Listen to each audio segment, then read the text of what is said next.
shporta e konsumatorit kosovar nuk do t'jetë më e lehtë për nga pesha, por do t'jetë më e lirë për nga çmimi. Në fakt, gjatë qeverisë së Kurtit ndodhi e kundërta. Shporta e konsumatorit u bë më rënd për nga çmimi dhe më lehtë për nga pesha. Për 5 vjet të qeverisë së tij, nga viti 2021 deri në vitin 2025, pothuajse të gjitha produktet bazë të shportës së konsumatorit u shtrituan dukshëm krahasuar me periudha të mëhershme. Dikur Kurti fliste me centa se si do të ishin çmimet në një qeverisje të tij. Buka që është 36 cent bëhet 31 cent. Ndërka që buka e cila është më e lirë 30 cent bëhet 26 cent. Qumshti i cili mesatarisht kushton 91 cent bëhet 78 cent për litër. Ndërka që qumshti i cili kushton më lirë, pra 85 cent bëhet 73 cent për litër. Mandej, sheqeri i cili mesatarisht kushton 72 cent do të bie në 62 cent. Këto ai thoshte se do t'i bënte përmes heqjes së TVSH-s. Për bukën, ujin, qumshtin, vajin, kripën, sheqerin, mielin, librat, TVSH-ja zero. Me centa, siç i përmendte Kurti çmimet e lira dikur si opozitor, le t'i numërojmë po me centa rritjet e çmimeve të shportës bazë në të si kryeministër. Sipas të dhënave të Agjencisë së Statistikave të Kosovës, në vitin 2018, çmimi mesatar i bukës ishte 29 cent, ndërsa në vitin 2024, çmimi mesatar arriti në 52 cent. Një litër vaj në vitin 2018 ka kushtuar €1.05, ndërsa në vitin 2024 çmimi u rrit në €1.42 cent. Mielli i grurit nga 40 cent ka arritur në 80 cent, ndërsa 500 gram makarona nga 66 cent në 95 cent. Gjati i freskët nga €3.91 për kilogram ka arritur në €5.95 cent.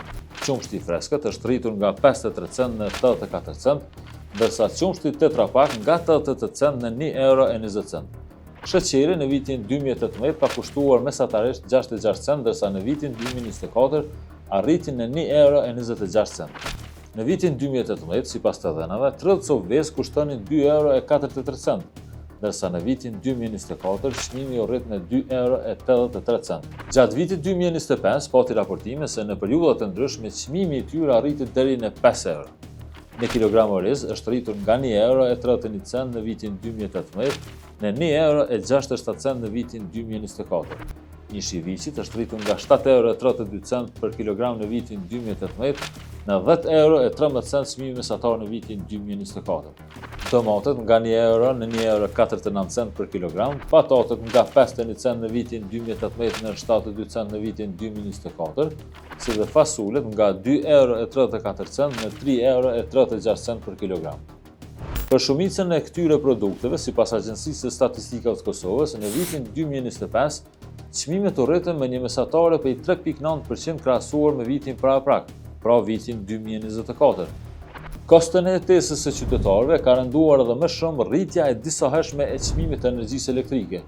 Kjo, përveç se rriti faturat mujore të qytetarëve, pëshoi rënd mbi bizneset, të cilat për shkak të shpenzimeve më të larta të prodhimit dhe shërbimeve, detyrohen të rrisin çmimet e produkteve. Nëse të tjerët i akuzonte për çmimet e larta, sepse sipas tij nuk po e heqin TVSH-n, tash as ai vet nuk beson në këtë politikë. Nuk ka nevojë me heq TVSH-n, sepse dihet që vetëm zvogëlon buxhetin dhe nuk krijon mirëqenie sociale siç ka synuar. Pra, do të thonë sot po bëjmë diçka tjetër që është edhe më e madhe edhe më e mirë. Qeveria e Kurtit ka aplikuar rritjen në disa skema sociale, por ato kryesisht kanë gjetur përdorim në kohë fushatash zgjedhore, duke mos garantuar zgjidhje strukturore që shporta e konsumatorit të bëhet më e lirë për nga çmimi.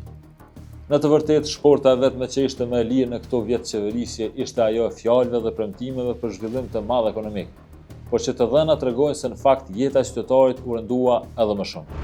Nga 40.000 familje të cënueshme ekonomikisht, sa ishin në janar të vitit 2024, numri u rrit në 61.000 në qershor 2024, 72.000 në dhjetor 2024 dhe 90.000 në dhjetor 2025. Derisa çmimet u rritën me centa, ato përbëjnë humbje milionshë për qytetarët e Kosovës. Për familjet që më shumë se gjysmën e rrogës u ha shporta me produkte bazë e gjysmën tjetër u avullon rata e kredisë që u rri si lak në fyt, ushqim i bollshëm mbetet sasia e propagandës si malli i vetëm që aktualisht prodhohet në Kosovë.